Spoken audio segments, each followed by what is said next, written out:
Good morning friends. આજે આપણે એક અગત્યનો ટોપિક જોવાના છીએ. એસએમપીએસનો સિદ્ધાંત, એની આકૃતિ અને એમાં જે કોમ્પોનન્ટ છે એ કઈ રીતે કાર્ય કરે છે એના વિશે અભ્યાસ કરવાના છીએ. એક્ઝામમાં 5 થી 7 માર્ક્સમાં આ ક્વેશ્ચન પૂછાય છે કે એસએમપીએસનો સિદ્ધાંત સમજાવો, એની આકૃતિ દોરી સમજાવો. બરાબર? તો એ કયા સિદ્ધાંત ઉપર કાર્ય કરે છે એના વિશે આપણે આજે અભ્યાસ કરવાના છીએ. એસએમપીએસનો પહેલે તો ફૂલ ફોર્મ કહી દઉં હું. Switch mode power supply. શું છે? Switch mode power supply. બરાબર? હવે અહીંયા કેવી રીતે કાર્ય કરે છે તો આપણે આગળ 2 લેક્ચર જોઈ ગયા કે એક વોલ્ટેજ રેગ્યુલેટર સર્કિટ છે. એમાં શું થતું હતું કે જો આઉટપુટ વોલ્ટેજમાં ફેરફાર થાય તો વોલ્ટેજ ડ્રોપમાં ઘટાડો કે વધારો થાય. બરાબર? તો એના લીધે અચળ વોલ્ટેજ આપણને આઉટપુટમાં મળતું હતું. બરાબર? હવે અહીંયા શું થશે કે અહીંયા તમારો જે આઉટપુટ વોલ્ટેજ છે ને એ કોના ઉપર આધાર રાખશે તો ડ્યુટી સાયકલ. તમે ડ્યુટી સાયકલનું નામ સાંભળ્યું હશે. ડ્યુટી સાયકલ એટલે શું? બરાબર? તો હું જણાવી દઉં કે ડ્યુટી સાયકલ એટલે શું. તો આ V0 છે, અહીંયા આવશે ડી અને અહીંયા આવશે વી ઇન. બરાબર? હવે જુઓ, આઉટપુટ વોલ્ટેજ તમારો 5 વોલ્ટેજ રાખવો હોય. બરાબર? આઉટપુટ વોલ્ટેજ તમારે અચળ 5 વોલ્ટેજ, આપણે ઉદાહરણ 5 વોલ્ટેજનું લઈશું. બરાબર? અને ધારો કે વી ઇન તમારો 8 વોલ્ટેજ છે તો ડ્યુટી સાયકલ કેટલી હોવી જોઈએ તો 0.5. જો ડ્યુટી સાયકલ હંમેશા 1 કરતાં નાની જ હોય. બરાબર? આપણે આગળ વાત કરી ગયા છીએ ડ્યુટી સાયકલ વિશે. તો અહીંયા 5 વોલ્ટેજ એટલે 4 વોલ્ટેજ થશે. અહીંયા 8ની જગ્યાએ 10 લઈ લઈએ આપણે. ખાલી ઉદાહરણ છે ને. 10 વોલ્ટેજ લઈ લઈએ તો ડ્યુટી સાયકલ તમારી 0.5 હોવી જોઈએ. બરાબર? હવે આગળ આપણે વાત કરી હતી કે જો આઉટપુટ વોલ્ટેજમાં ફેરફાર થાય તો શું થાય. તો આઉટપુટ વોલ્ટેજમાં ફેરફાર 3 રીતે થાય છે. ઇનપુટ વોલ્ટેજમાં ફેરફાર થાય, તાપમાનમાં ફેરફાર થાય, અથવા તો લોડમાં એટલે કે ભાર પ્રવાહમાં ફેરફાર થાય. તો 3 રીતે ફેરફાર થાય તો તમારો આઉટપુટ વોલ્ટેજમાં ફેરફાર થઈ શકે છે. બરાબર? તો ત્યારે તમે શું કરશો તો આગળ આપણે જોયું હતું કે કંટ્રોલ સર્કિટ શું કરશે, વોલ્ટેજ ડ્રોપમાં વધારો કરશે, ઘટાડો કરશે. જો આઉટપુટ વોલ્ટેજ વધી ગયો હશે તો વોલ્ટેજ ડ્રોપમાં વધારો કરશે, જો ઘટી ગયો હશે તો ઘટાડો કરશે. એવી રીતે. બરાબર? પરંતુ અહીંયા સ્વિચ મોડ પાવર સપ્લાયમાં આવું નહીં હોય. આમાં શું થશે કે ધારો કે આઉટપુટ વોલ્ટેજમાં વધારો થયો, અહીંયા 5 વોલ્ટેજની જગ્યાએ અહીંયા ઇનપુટ વોલ્ટેજમાં વધારો થયો. ધારો કે ડ્યુટી સાયકલ 0.5 છે. બરાબર? ડ્યુટી સાયકલ 0.5 છે. બરાબર? જોજો ને. હવે 10 વોલ્ટેજ છે એની જગ્યાએ ધારો કે 20 વોલ્ટેજ થઈ ગયા ઇનપુટ વોલ્ટેજ. ધારો કે તો અહીંયા આઉટપુટ વોલ્ટેજ કેટલા આવશે 10 વોલ્ટેજ. કેમ કે અહીંયા ઇનપુટ વોલ્ટેજમાં વધારો થયો એટલે આઉટપુટ વોલ્ટેજમાં સ્વાભાવિક છે વધારો થશે જ. ડ્યુટી સાયકલ તમારી 0.5 છે. તો હવે શું કરશે તો આપણે યાદ કરો સેમ્પલિંગ. તો એ શું કરશે 10 વોલ્ટેજ સેન્સ કરશે કે 5માંથી કેટલા થઈ ગયા 10 થઈ ગયા. તો અહીંયા વધારો થયો આઉટપુટ વોલ્ટેજમાં. આઉટપુટ વોલ્ટેજમાં વધારો થયો તો એ શું કરશે એક સિગ્નલ મોકલશે. કોને સિગ્નલ મોકલશે તો કમ્પેરેટર. યાદ કરો કમ્પેરેટરને સિગ્નલ મોકલશે કે ભાઈ 5 વોલ્ટેજ આપણે રેફરન્સ સિગ્નલ છે એની જગ્યાએ 10 વોલ્ટેજ થઈ ગયા એટલે 5 વોલ્ટેજનો વધારો થયો. તો એ શું કરશે એરર સિગ્નલ જનરેટ કરશે. એરર સિગ્નલ શું છે પોઝિટિવ હશે. કેમ કે અહીંયા વધારો થયો છે. તો અહીંયા શું કરશે કે એરર સિગ્નલ એ અહીંયા ચોપર આપેલું છે. બરાબર? એ આપણે આગળ જોશું કે કઈ રીતે. તો એ શું કરશે કોઈક કોમ્પોનન્ટને આપશે અને કહેશે કે ભાઈ આ ડ્યુટી સાયકલમાં ઘટાડો કરો. તો એ શું કરશે ડ્યુટી સાયકલમાં ઘટાડો કરશે અને 0.5માંથી કેટલું લઈ આવશે 0.2 વોલ્ટ. ડ્યુટી સાયકલ 0.5 છે એની જગ્યાએ કેટલો ઘટાડો કરશે 0.2 સુધી ઘટાડો કરશે. હવે તમે જુઓ 20 વોલ્ટેજ ઇનપુટ વોલ્ટેજ ભલે 20 વોલ્ટેજ થઈ ગયા, ડ્યુટી સાયકલ તમારી થઈ ગઈ 0.2. તો અહીંયા કેટલા આવી જશે અહીંયા આવી જશે 0.2 એટલે 2 ભાગ્યા 10, 10 નું 20, 4 વોલ્ટેજ થશે ને. 4 વોલ્ટેજ નહીં જોઈએ, આપણને કેટલા જોઈએ છે? 5 વોલ્ટેજ જોઈએ છે ને. તો 2.5 કરી નાખો, ડ્યુટી સાયકલ 0.25 કરી નાખો. 0.25 20 ભાગાકારમાં 100 કરી નાખો. બરાબર થઈ જશે ને. હવે તો ડ્યુટી સાયકલ કેટલી કરવાની? 0.25 કરવાની, એટલે તમારે 5 વોલ્ટેજ ઓટોમેટિક થઈ જશે. તમે ગુણાકાર કરજો 0.25 અને 20નું. 25 નું 50 અને 2 જીરા, અહીંયા 2 પોઈન્ટ છે એટલે 5 થઈ જશે. બરાબર, એ તમે ગુણાકાર કરી લેજો. તો આવી રીતે તમે ડ્યુટી સાયકલમાં ફેરફાર કરીને આઉટપુટ વોલ્ટેજમાં વધારો કે ઘટાડો કરી શકો. જો આઉટપુટ વોલ્ટેજ વધ્યો હોય તો ડ્યુટી સાયકલની મદદથી એની ડ્યુટી સાયકલ ઘટાડી નાખવાની, એટલે આઉટપુટ વોલ્ટેજ તમારું ઘટી જાય. અને જો ઘટાડો થયો હોય આઉટપુટ વોલ્ટેજમાં તો ડ્યુટી સાયકલ વધારી નાખવાની. હવે એમાં શું થાય છે ડ્યુટી સાયકલમાં? તો ડ્યુટી સાયકલ શું છે? તો આપણે શીખી ગયા ડી બરાબર ટી ઓન ભાગાકારમાં ટી. ટી ઓન એટલે કે ઓન ટાઈમ. ચોપર હોય, ચોપર ઓન રહે તો આપણને આઉટપુટ વોલ્ટેજ મળે, ઓફ રહે તો ન મળે. બરાબર. હવે જો વધારે ટાઈમ માટે ઓન રહે, બરાબર, ધારો કે હું ટોટલ ટાઈમ 5 સેકન્ડ લઈ લઉં, ટાઈમ 5 સેકન્ડમાં આવે. ટી ઓન હું 2 લઈ લઉં, 2 ભાગાકારમાં 5. 2 સેકન્ડ માટે ઓન રહે છે અને 3 સેકન્ડ માટે ઓફ રહે છે. 2 અને 3નો સરવાળો એટલે 5. ટી એટલે શું થાય? ટી ઓન વત્તા ટી ઓફ. જો આ બધું આવી જ ગયું છે ને. ટી ઓન ભાગાકારમાં ટી ઓફ. હવે બરાબર 2 સેકન્ડ માટે ઓન રહે છે, 5 સેકન્ડ માટે ઓફ રહે છે. એની ડ્યુટી સાયકલ 2 ભાગાકારમાં 5. બરાબર. હવે ઇનપુટમાં વોલ્ટેજ તમારો 10 છે અને ડ્યુટી સાયકલ 5 છે, તો આઉટપુટ વોલ્ટેજ કેટલા આવશે? 5 દુ 10 અને 2 દુ 4 વોલ્ટેજ આવશે. હવે જો ડ્યુટી સાયકલ હું વધારું, એટલે પહેલાં 2 સેકન્ડ માટે ઓન રહેતો હતો, એની જગ્યાએ હું કેટલી કરી નાખું? 3. અને ઓફ કેટલા ટાઈમ માટે? 2 સેકન્ડ માટે. બરાબર. આ તો અચળ રહેશે, ટી અચળ રહેશે. હવે ઇનપુટ વોલ્ટેજ 10 છે તો તમારો વોલ્ટેજ કેટલો થઈ જશે? 5 દુ 10 અને 3 દુ 6. 4 વોલ્ટેજમાંથી કેટલો થઈ ગયો? 6 વોલ્ટેજ. શું કામ? કેમ કે આપણે ડ્યુટી સાયકલ વધારી નાખી. ડ્યુટી સાયકલ એટલે કાંઈ નહીં, ટી ઓન ટાઈમ છે એમાં વધારો કરો તો ડ્યુટી સાયકલમાં વધારો થાય, અને જો ટી ઓન ટાઈમમાં ઘટાડો કરો તો ડ્યુટી સાયકલમાં ઘટાડો થાય. અને સ્વાભાવિક છે કે ટી ઓનમાં વધારો કરો એટલે વોલ્ટેજ તમને આઉટપુટમાં વધારે મળશે, કેમ કે એ ઓન ટાઈમ છે. કોનો ઓન ટાઈમ છે? ટોપર છે, એશિયા છે, ટ્રાન્ઝિસ્ટર છે, એનો ઓન ટાઈમ છે. હવે તમે કોઈ પણ અહીંયા જોઈ લો કે અહીંયા 5 વોલ્ટેજ આવે છે, અહીંયા સ્વિચ છે કોઈ, બરાબર. હવે અહીંયા તમે સ્વિચ વધારે ટાઈમ માટે ઓન રાખો તો 5 વોલ્ટેજ અહીંયા મળે, અને પછી ઓફ કરો તો અહીંયા 0 વોલ્ટેજ મળે. પછી આપણે એવરેજ લઈએ તો એવી રીતે તમને વોલ્ટેજ મળે. બરાબર. એ આપણે આગળ જોઈ ગયા છીએ. બરાબર. હવે એકવાર આપણે થિયરી જોઈ લઈએ કે કેવી રીતે કામ કરે છે. બરાબર. આમાં એક ટ્રાન્ઝિસ્ટર સ્વિચિંગ ડિવાઇસ તરીકે કાર્ય કરે છે. હવે જો ટ્રાન્ઝિસ્ટરની જગ્યાએ એસસીઆર પણ હોઈ શકે, બીજી આપણે જીટીઓ છે, બધું ઘણું બધી ડિવાઇસ છે. બરાબર, આપણે વાપરી શકીએ. બરાબર.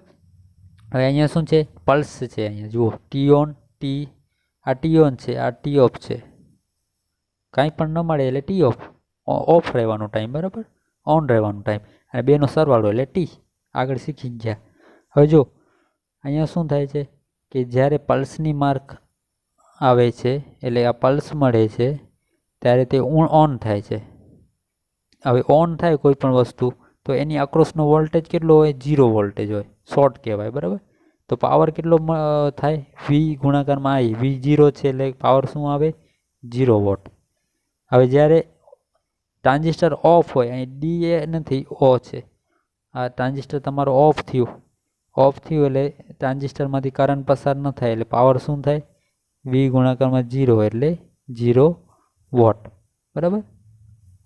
એટલે ટ્રાન્ઝિસ્ટરમાં કોઈ કરંટ, એટલે ઓન હોય તો પણ કરંટ ન, પાવર ડિસિપેટ ન થાય, એટલે પાવરનો વ્યય ન થાય.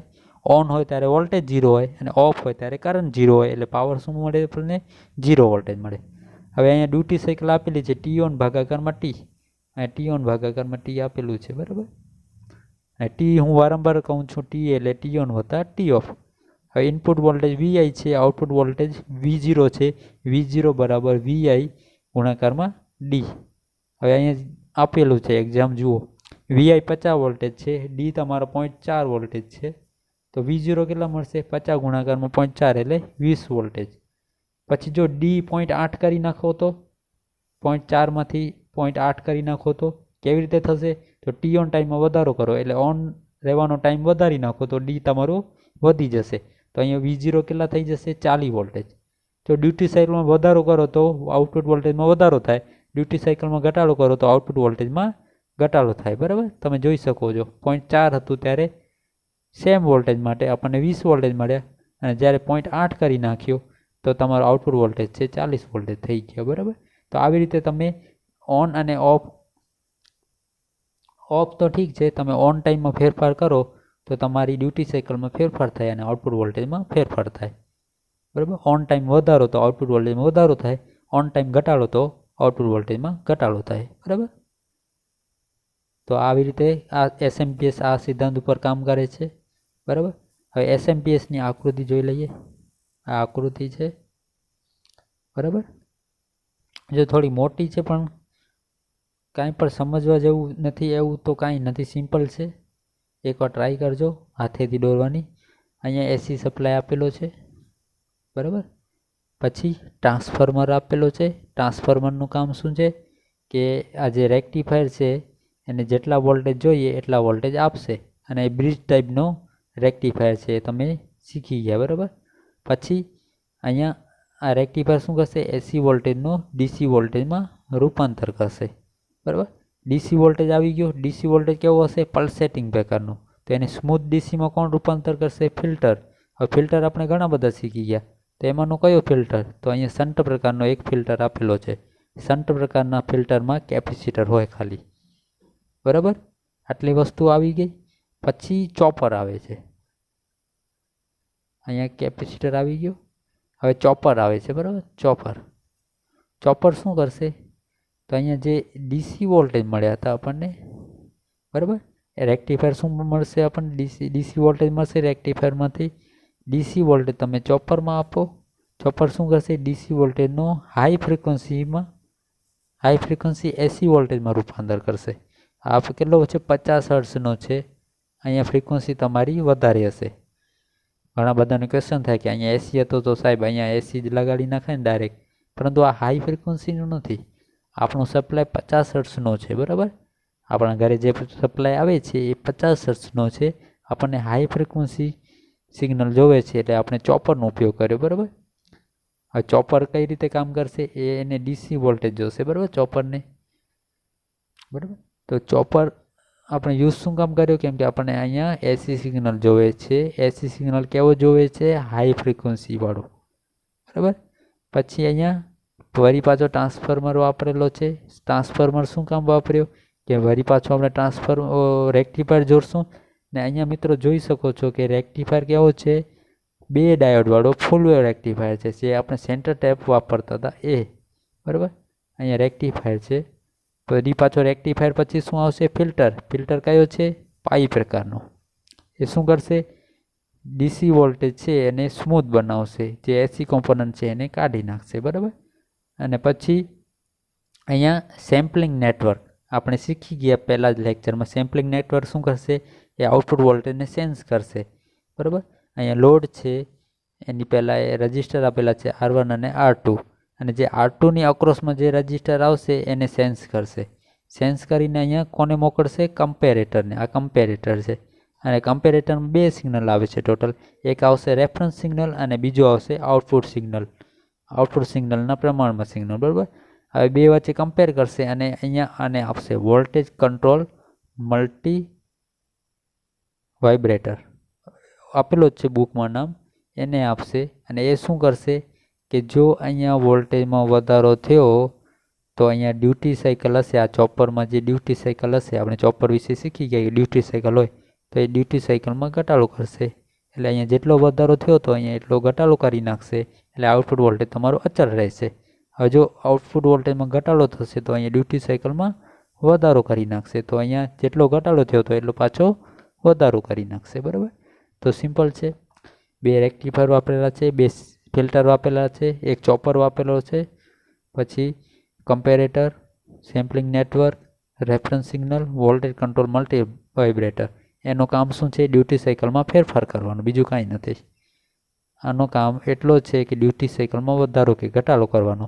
જો અહીંયા આઉટપુટ વોલ્ટેજમાં વધારો થયો હશે તો ડ્યુટી સાયકલમાં ઘટાડો કરશે, અહીંયા ઘટાડો થયો હશે તો અહીંયા વધારો કરશે. બરાબર, સિમ્પલ છે, પૂછાય છે એક્ઝામમાં.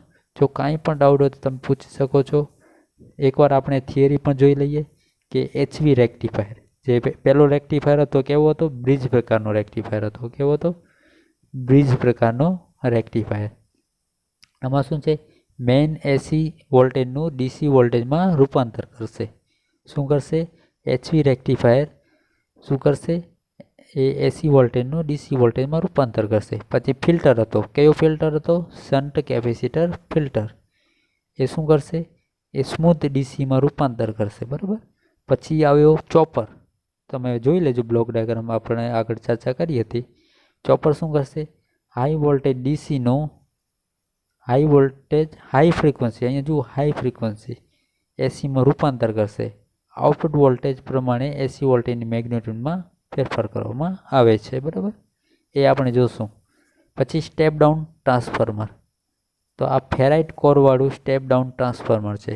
મિત્રો, હાઈ ફ્રીક્વન્સી માટે અલગ ટ્રાન્સફોર્મર હશે, એનું કદ થોડુંક નાનું હશે. જેમ ફ્રીક્વન્સી વધે તેમ ટ્રાન્સફોર્મરનું કદ નાનો થાય. બરાબર, અહીંયા શું કરશે? હાઈ વોલ્ટેજ હાઈ ફ્રીક્વન્સી એસીનો એ જ ફ્રીક્વન્સી પર લો વોલ્ટેજમાં રૂપાંતર કરશે. ફ્રીક્વન્સી વધારે કેટલી છે? 20 કિલો હર્ટ્ઝથી 50 કિલો હર્ટ્ઝ. બરાબર, એ ફ્રીક્વન્સી હશે. ચોપર કેટલી ફ્રીક્વન્સીમાં રૂપાંતર કરશે? 20 કિલો હર્ટ્ઝથી 50 કિલો હર્ટ્ઝ. જ્યારે ઇનપુટમાં જે મેઇન સપ્લાય છે એની ફ્રીક્વન્સી કેટલી હશે? 50 હર્ટ્ઝ. બરાબર, તો હોવાને કારણે મેઇન ફ્રીક્વન્સી ટ્રાન્સફરની સરખામણીએ આ ટ્રાન્સફોર્મરનું કદ નાનું હશે. જો ફ્રીક્વન્સી વધારે હશે તો ટ્રાન્સફોર્મરનું કદ કેવું હશે? નાનું હશે. પછી આવે છે LV રેક્ટિફાયર. LV રેક્ટિફાયર એટલે લો વોલ્ટેજ રેક્ટિફાયર. બરાબર, HV એટલે હાઈ વોલ્ટેજ રેક્ટિફાયર. એ શું છે? બ્રિજ પ્રકારનું છે. અહીંયા ખોટું છે, આપણે ત્યાં સેન્ટર ટાઈપ પ્રકારનું આપેલું છે. બરાબર, તેની મદદથી લો વોલ્ટેજ એસીનું લો વોલ્ટેજ ડીસીમાં રૂપાંતર કરવામાં આવે છે. પછી કેપેસિટર આવે છે, ફિલ્ટર આવે છે. ફિલ્ટર કેવું છે? પાઈ પ્રકારનું. બરાબર, એ સ્મૂથ કરશે. પછી સેમ્પલિંગ નેટવર્ક. બે પ્રતિરોધ R1 અને R2ને સિરીઝમાં જોડી તેની સપ્લાયની અક્રોસમાં જોડવામાં આવે છે. પ્રતિરોધ R2ની અક્રોસમાં મળતો વોલ્ટેજ આઉટપુટ વોલ્ટેજ V0ના પ્રમાણમાં છે. આ વોલ્ટેજ કમ્પેરેટરને આપવામાં આવે છે. રેફરન્સ સિગ્નલ એ રેફરન્સ વોલ્ટેજ જનરેટ કરે છે, જેના ડાયોડની મદદથી સેમ છે. બરાબર, પછી કમ્પેરેટર અને એરર સિગ્નલ. તેને બે સિગ્નલ મળે છે. કયા બે હશે? એક હશે વોલ્ટેજના પ્રમાણમાં, આઉટપુટ વોલ્ટેજના પ્રમાણમાં, અને બીજું હશે રેફરન્સ સિગ્નલ. બેનો તફાવત લેશે, એ તફાવતને આપણે એરર સિગ્નલ કહીએ છીએ. એરર સિગ્નલ કોને મળશે? તો એરર સિગ્નલને એમ્પ્લીફાયર કરવામાં આવે છે. આપણે સિમ્પલ છે, પહેલા લેક્ચરમાં જોઈ ગયા. પછી એમ્પ્લીફાયર થયેલ સિગ્નલને ક્યાં મોકલશે? Voltage control multi vibrator. આ બ્લોક ડાયાગ્રામ આપેલો હતો ત્યાં, વોલ્ટેજ કંટ્રોલ મલ્ટી વાઇબ્રેટર. હવે આ વોલ્ટેજ કંટ્રોલ મલ્ટી વાઇબ્રેટર શું કરશે? આ સ્ક્વેર વેવ જનરેટર છે. બરાબર, આગળ આપણે જે સિદ્ધાંત જોયો હતો એ તેને માર્ક ટુ સ્પેસ રેશિયો અથવા તો ડ્યુટી એરર સિગ્નલ. બરાબર, જે ડ્યુટી સાયકલ છે એમાં જે ફેરફાર થયો હશે એમાં ફેરફાર કરશે. બરાબર, ડ્યુટી સાયકલમાં ફેરફાર કરશે. જો વોલ્ટેજમાં વધારો થયો હશે તો ડ્યુટી સાયકલમાં ઘટાડો કરશે. જો ઘટાડો થયો હશે તો ડ્યુટી સાયકલમાં વધારો કરશે. એ કામ કોણ કરશે? Voltage control rectifier. અને એ કામ શેમાં થશે? ચોપરમાં થશે. બરાબર, હવે એકવાર હું રિવિઝન કરી નાખું. આ કાર્ય છે એમાં હું બ્લોક ડાયાગ્રામ વડે સમજાવી નાખું કે અહીંયા એસી વોલ્ટેજ છે. એસી વોલ્ટેજ પહેલાં ટ્રાન્સફોર્મરમાં આપવામાં આવશે. ટ્રાન્સફોર્મર શું કરશે? એ જે રેક્ટિફાયરને જોતું વોલ્ટેજ એમાં રૂપાંતર કરશે. હવે એ રેક્ટિફાયર શું છે? એસી વોલ્ટેજ છે એને હાઈ વોલ્ટેજ ડીસીમાં રૂપાંતર કરશે. ડીસી વોલ્ટેજ તમારો કેવો છે? પલ્સેટિંગ પ્રકારનો. તો એને સ્મૂથ બનાવવા માટે કેપેસિટર રાખેલો છે, જે શન્ટ કેપેસિટર પ્રકારનું ફિલ્ટર છે. અહીંયા સ્મૂથ ડીસી તમને મળશે. સ્મૂથ ડીસી છે. અહીંયા ચોપર છે. ચોપર શું કરશે? સ્મૂથ ડીસીનો એસીમાં રૂપાંતર કરશે, પરંતુ ફ્રીક્વન્સી કેવી હશે? હાઈ હશે. બરાબર, અહીંયા ફ્રીક્વન્સી હાઈ હશે. એસી વોલ્ટેજ છે. પછી આ ટ્રાન્સફોર્મર શું છે? શું કરશે? તો હાઈ એસી વોલ્ટેજનો અને હાઈ ફ્રીક્વન્સી જે સિગ્નલ છે, હાઈ વોલ્ટેજ અને હાઈ ફ્રીક્વન્સીનો, એને લો વોલ્ટેજ અને હાઈ ફ્રીક્વન્સીમાં રૂપાંતર કરશે આ ટ્રાન્સફોર્મર. પછી કોને મળશે? રેક્ટિફાયરને. રેક્ટિફાયર શું કરશે? એસીનું ડીસીમાં રૂપાંતર કરશે. પછી સ્મૂથ બનાવવા માટે ફિલ્ટર લગાવવામાં આવે છે, બરાબર. અને એ તમને ક્યાં મળશે? લોડ ઉપર મળશે. એના પહેલાં બે સિરીઝમાં રજિસ્ટર જોડેલા છે. એમાં જે R2ની અક્રોસમાં જે વોલ્ટેજ આવશે એ તમારો કેવો છે? આઉટપુટ વોલ્ટેજમાં પ્રમાણમાં તમારો વોલ્ટેજ છે, બરાબર. એ વોલ્ટેજ ક્યાં મળશે? અહીંયા કમ્પેરેટરને. કમ્પેરેટરમાં બે સિગ્નલ મળશે, રેફરન્સ અને આઉટપુટ વોલ્ટેજના પ્રમાણમાં સિગ્નલ એક. આ સર્કિટને શું કહેવાય? સેમ્પલિંગ સર્કિટ કહેવાય, બરાબર.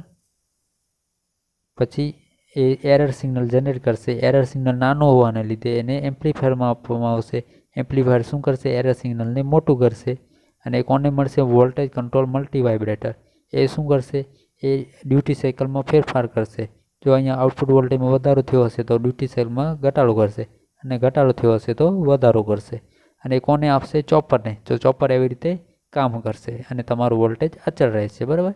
તો આજનો ટોપિક હતો, સિમ્પલ છે, સ્વિચ મોડ પાવર સપ્લાય. જો કાંઈ પણ ડાઉટ હોય તો તમે પૂછી શકો છો. Thank you.